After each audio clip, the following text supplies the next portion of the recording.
Isang makulay at may temang Candyland party ang inihanda ni na Katrina Halili at Chris Lawrence para sa first birthday ng kanilang anak na si Katrins or Baby Katie na ginanap kahapon sa Oasis Garden sa Quezon City.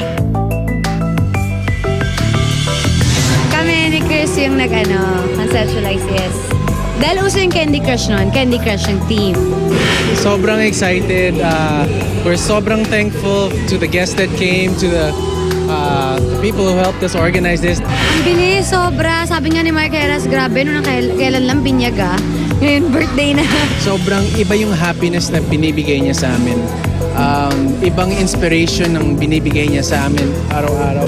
Hindi na masyadong mainit ulo ko lagi. I'm a happier person. After their daughter's birthday, susunod naman nilang pagpaplanuhan ang tungkol sa kanilang kasal. Ako kasi gusto ko siguro kasal mga 30 years old na. Ngayon enjoy muna namin si Katie. Let's work muna.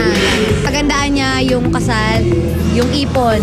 Isa lang ang mawiwish ko kay Katie. Gusto ko sana paglaki niya, syempre, matuto siya ng mga word of God. Yung ibang bagay, bahala na siya kung ano yung hilig niya. Diba? At least kasi pag may God ka, may guidance ka. Baby, my wish for you is you grow up to be a happy girl. Papa will always be here for you. Pag may mga tanong ka, if you want to know anything, Papa will always be here. And I can't wait to spend the rest of my life with you.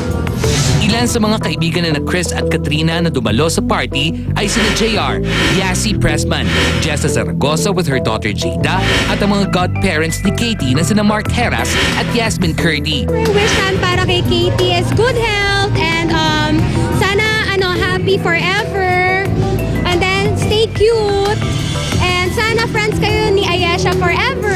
Ayon kay Yasmin, pinaplano na rin daw nila ang reunion ng 10th anniversary ng first batch ng Starstruck.